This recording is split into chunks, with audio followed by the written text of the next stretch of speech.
Our next speaker will be Dr. Ron Steffens from Green Mountain College in the United States.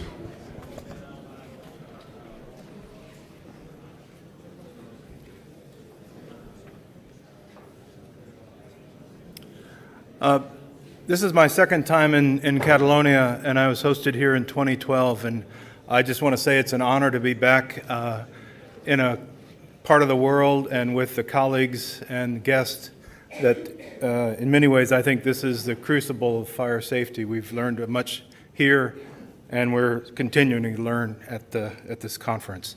I'm offering a talk that's more reporting than analysis, and in the U.S. In 2016, this past fire season, for the U.S. Forest Service, a Life-Firts engagement process was instituted from the Forest Service chief and on downward.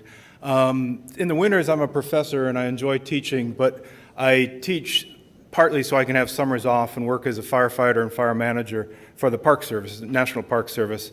And so I want to point out that one of the things I'm doing today is not speaking for the Forest Service. And so this is reporting from what I've observed and not analyzing or speaking for my dear colleagues in the Forest Service.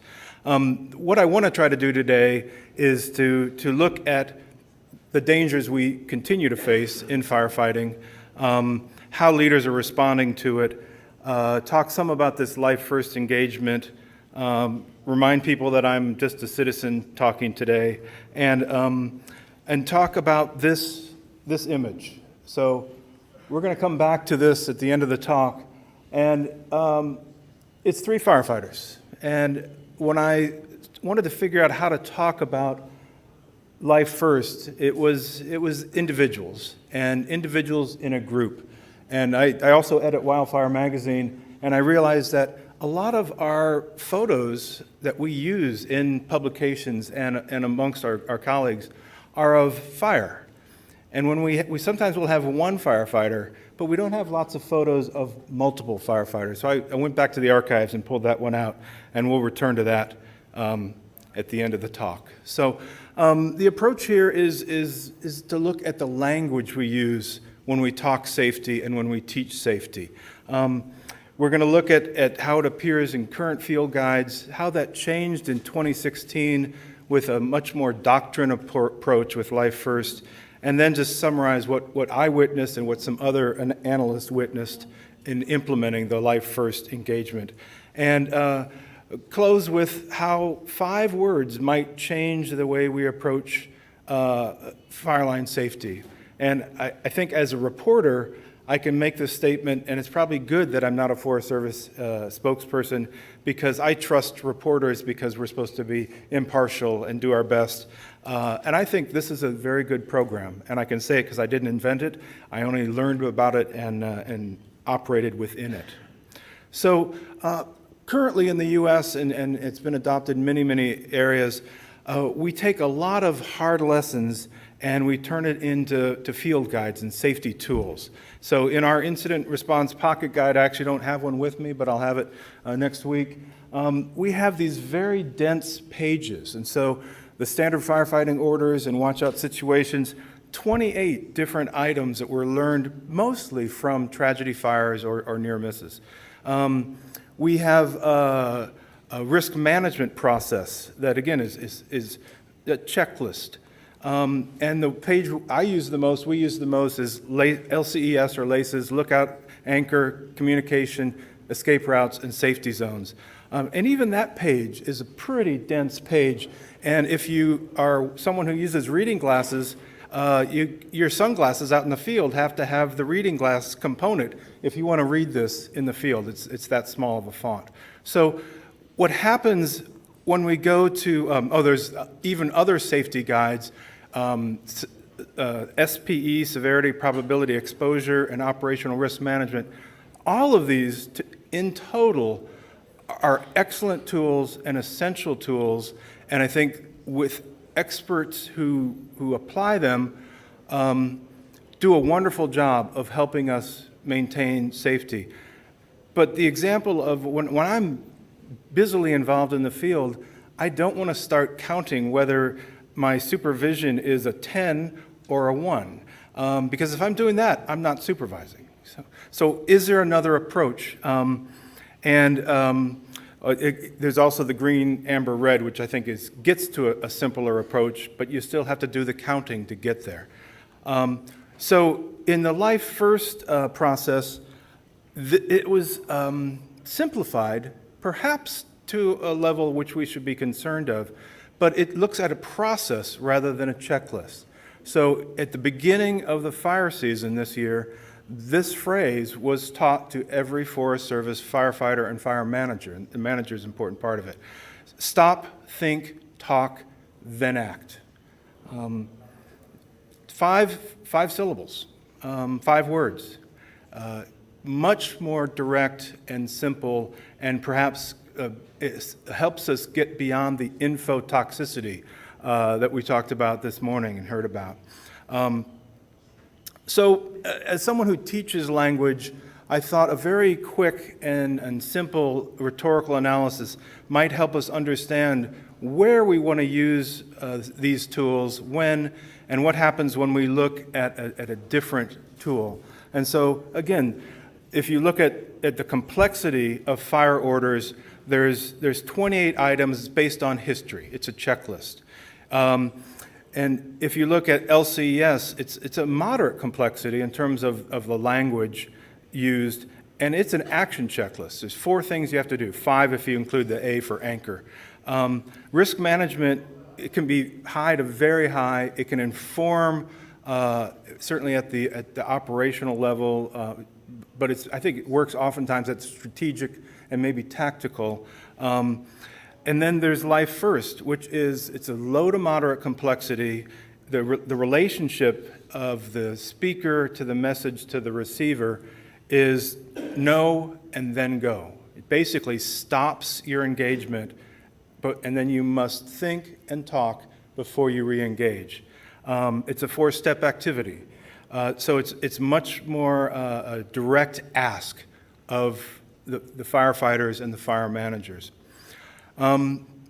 This alone, I don't think, is going to change the culture of the Forest Service and related fire managers and firefighters in the U.S. and perhaps globally. But if we apply it with some research and with preseason work, I think it does have the opportunity to change our culture. There's research, there's folks talking at this conference doing much more research. The micro stories that were analyzed by Tim, I think, are an example of a concept called embeddedness. And what the researchers have discovered is that if you are embedded in your institution, you can have a certain level of communication, but the most effective communication is when you're embedded with relational embeddedness, where you know the people who you're working with. You know that they may have a position in the ICS system. That's institutional, but you know that them because you've worked with them. And together, those two can counteract each other. But I would argue that relational embeddedness is key to what happened on the ground in 2016, particularly the preseason rollout of the Life-First engagement. So I'm going to talk about that and then a few fires, and then see how we could apply this perhaps globally. The preseason rollout, every line officer, from what I could tell, in the U.S. who had fire management responsibilities gathered their firefighters and asked the firefighters to write down a story where they accepted risk that was unnecessary. And it was kind of prefaced to say, let's talk about a story that we succeeded, because we didn't want to have tragedy discussion in the midst of all this. So you accepted an unnecessary risk. What was the chance of success? What were the values at risk? And what was the result? We all wrote this down. I was in a room with about this size, wrote it down, put it into the hat, someone else drew it out, and another person read your embarrassing story, where I got caught doing this by fire and almost, got run over, etc. 2 things happened. One is every one of us in the room agreed that we had accepted unnecessary risk and that either our talent or our luck got us out of it. but also the line officer heard every one of his employees or her employees basically say, in this room, everyone in the room had accepted unnecessary risk to do their job. So that line officer knows anytime he is going to commit personnel to a fire, he should be aware, or she should be aware, that there's a potential, high potential, that people are going to take unnecessary risk. So we need to change the culture. How did that show up in the field in the U.S. this fire season? The Saddle Fire in Utah, part of what our response was to share the story of fire on the landscape while we were managing the fire. So this is what it looked like in the 40s, and you can't see the details, but that's all open forest, and here is a very thick forest, and there's the town of Pine Valley. The community meetings, the line officers were sharing the values at risk and sharing the doctrine that we must engage but do so safely. And the community responded, the firefighters responded positively, the community responded positively, with the exception of about 2 or 3 people saying, why didn't you go in there and put it out right away? And we had that discussion, Life-Firts, et cetera. And at some point, the ops chief basically had to say, would you want to send your daughter or son in there? Would you want to go in there? The Berry Fire, I was incident commander on that. This is after we have shut down the road that goes to Yellowstone National Park on the week when it was celebrating its 100th birthday. So that was not something we really wanted to do. We did it, though, because that fire run went about 7,000 acres in about 15 minutes. 3 hours, not 15 minutes. That would have been really, yeah. It was scary, it was dramatic. The only activities we had done, the engagement that prioritized life first, was protected a cabin right here, closed that road, and evacuated people up there. The firefighting was far safer, and I think the story of managing for life first while still doing our key activities of firefighting and public and firefighter safety was being met. I bring up this fire because as the incident commander and in many other roles, I realized that I never ran through those 5 words. I never sat and said, stop, think, talk, then act. But we were doing it constantly. It was embedded into our relational process. And that's what it was doing in between one of those big runs. It's pretty thick timber. There's not a lot of values at risk. Why engage? One more fire, the Pioneer Fire. I bring this up because this is a published analysis of one of the most expensive fires in our season last year. And what was discovered is that there's good and bad about implementing this new process. So life-first perceptions increased skepticism, distraction, and was there even a change in strategy, to enthusiasm, deeper engagement, and changes in strategy. So it's not a given that if you simply do life-first engagement and use these 5 words that you're going to improve your culture and improve your safety. But it is the beginning. And again, that's that fire doing what it was doing over about a 6-week period in areas where I think, Tom, you've been on many of those fires and landscapes and familiar with it.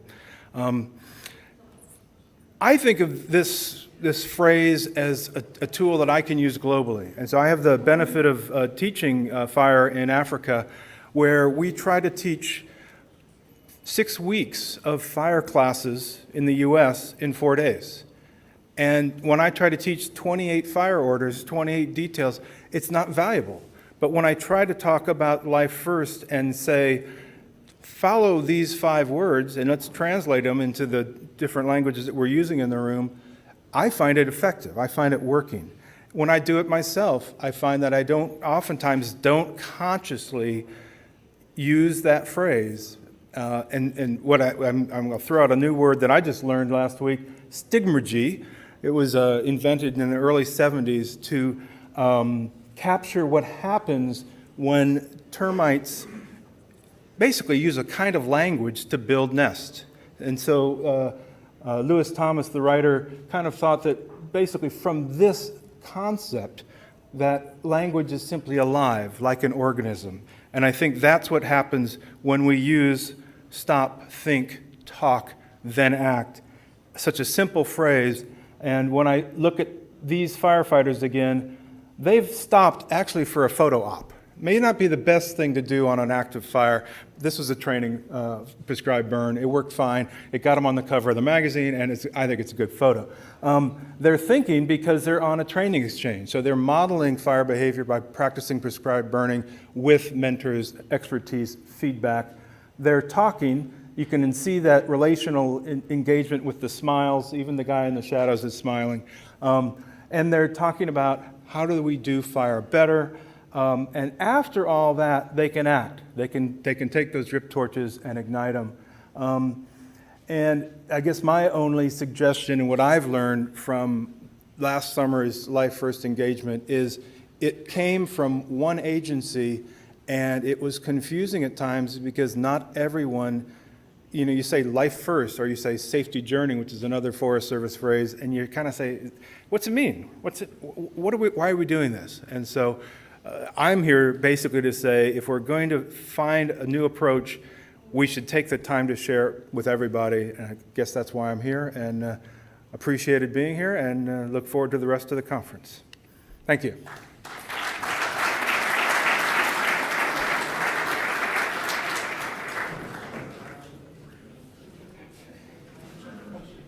Time for questions this week. We have time for several questions. Our stories. When you have a dialogue like that, there's some sort of thinking where it's in a group. I see visions of there's five. Yeah. I would just kind of, I have visions of these five people standing around with the fire, and you have conflicting personalities, and they're having this long discussion about what they're going to do. So before their fire, is there some sort of, I guess, predefined order into who's the decision maker? Because you really can't have five bosses. Yeah. How does that work? What I saw in the field is that relational embeddedness, where we work together, that gets worked out, and most incident commanders I work with or division soups have a process where they'll ask for information and then say, let's do this, based on the logic of what was heard. The modeling of stop, think, talk, then act, by modeling that anonymously at the beginning of the season, I think that kind of makes it part of the culture too. So the final decision comes from above? you still have an incident commander, but in the process of, let's take a time out, let's ask ourselves what we're seeing, let's reflect on it, and then act, then you still have an incident commander or a division soup who says, okay, we've all thought about this, we can now do this safely, here's our next step. So it doesn't eliminate ICS and that key chain of command.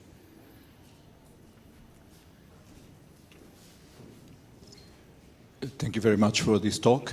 Let me just tell you one thing. I'm from Portugal. Last year, we had a very bad season, fire season. But at the beginning of the season, one member of the government gave this message to all the system, that he preferred that 10,000 hectares being burned instead of a single firefighter being hurt, not even killed, hurt. And I think this message went through. We had lots of fires, lots of area burned, but not a single bad accident. My question to you is, what do you mean by talk? How much should you talk and about what? I don't have the answer to that. I think it depends on, and I think you raised a good point, is that chain of command. Is there a process during the day, during the operational period, where you can converse? I think we have to build the time in. And I think that's the message I heard from the Forest Service chief on down, that life safety is such an importance that we need to take the time during the operations. We routinely will have an after-action review, which again tries to have an egalitarian. Everyone should speak at an after-action review at the end of the operation. This is moving it into the daily operations. I think you don't have to stop every 50 minutes, but we drink water every half hour. We'll often take organized drink water breaks. That's the moment when you say, what are you seeing? What are you seeing different? The way Tim's talk is like, is this fire going to do something we haven't seen that we're not expecting? I had a very good colleague who one season said, don't ever call me up and say you were surprised by the fire. And his point was, he wants us to be open. He wouldn't, if it's really surprising, he's going to want to be honest, but we should be thinking faster and better about fire so that we're not surprised by it. And I think that's the time to talk, is about what behavior we're seeing. Are we effective? Are we thinking of other tactics that might be more effective? Should we disengage until we can answer those questions? Thank you.